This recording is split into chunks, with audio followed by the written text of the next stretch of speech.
All WashU Olin online courses include synchronous and asynchronous content. Watch this example of the kind of asynchronous coursework you do on your own and at your own pace.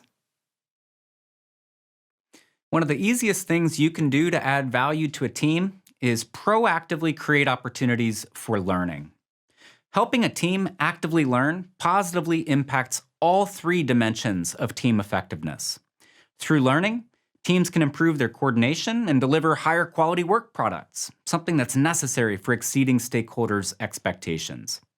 By taking time to improve a team's processes, pushing for learning can address sore spots that have emerged and facilitate a more positive work experience.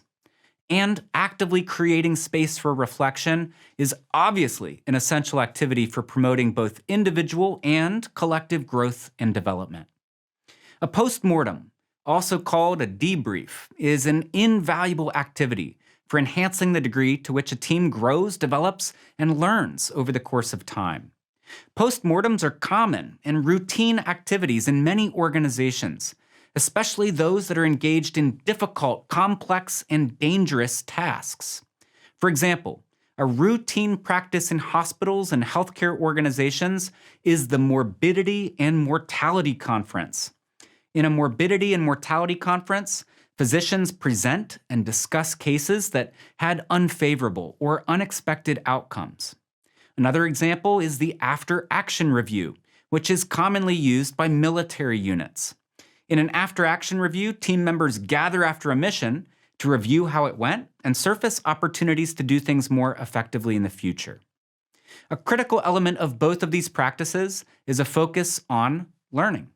The purpose of the activity is not to find who to blame for a suboptimal outcome. Instead, the purpose is to discover ways for an organization to improve. Let me share with you a relatively simple process that you can follow for accelerating learning and improvement over the course of team projects that you're a part of. It's fairly straightforward and doesn't require a major investment of time. There are three basic questions that should be raised during any postmortem meeting. The first question is, what went particularly well during this project, and what do we think contributed to these positive outcomes? Second question, what went particularly poorly during this project, and what do we think contributed to these unsatisfactory outcomes? And the third question is, what do we as a team commit to doing differently in the future to improve our effectiveness? That's it. With these three questions, you can very quickly surface useful ideas that enhance both the process of teamwork, how people are working together, and the outcomes of teamwork, the quality of the work that people generate. But let me offer a few recommendations for how you can maximize the learning potential of postmortem sessions. In particular, I'd offer three pieces of advice. Number 1, initiate and facilitate a postmortem session at least 2 times during the course of a time-delimited project. Research suggests that there are 2 especially critical times for learning in the life of a project team that's facing a deadline. These are times when group members are most sensitive to and open to changing their practices. The first milestone is the temporal midpoint, when group members are roughly halfway to their deadline. The second milestone is after the conclusion of the project, once there is some feedback about how effective the team has been. By running a postmortem at the halfway point, you can still take some steps to improve functioning midstream, course correcting within a focal project. By running a postmortem at the conclusion, you can take steps to improve how teams, even beyond the current focal team, might operate in the future. Number 2, create a purposeful time and space to learn. Avoid running a postmortem in the same space where you conduct normal business. And avoid running a postmortem alongside other operational issues. To maximize learning, you need to dislodge people from their normal way of working.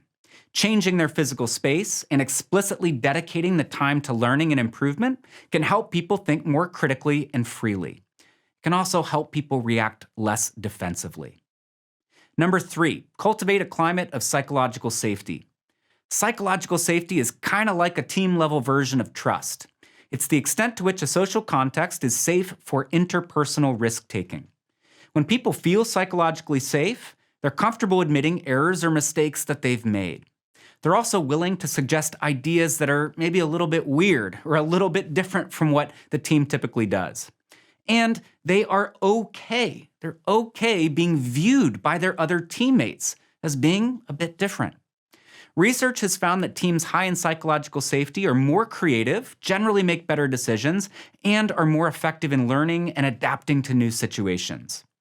To cultivate a climate of psychological safety, it's important to explicitly acknowledge the value of criticism and of divergent perspectives. It's also important to explicitly embrace the learning value of errors and mistakes. And especially if you are a senior or formal leader in a team, you can advance psychological safety by modeling your own fallibility and owning up to your own mistakes. After all, everyone's human, and everyone makes mistakes. The Postmortem is an invaluable tool for accelerating growth and development. When you're part of a team project, push hard for meaningful learning experiences at the halfway point and at the end point of the project. At each of these points, push people to think critically about what's going well, what's not going well, and how the team can do things differently in the future. For each of these questions, document your key insights and commit to making real, tangible changes. Want to learn more about online content? Check out the link in the video description.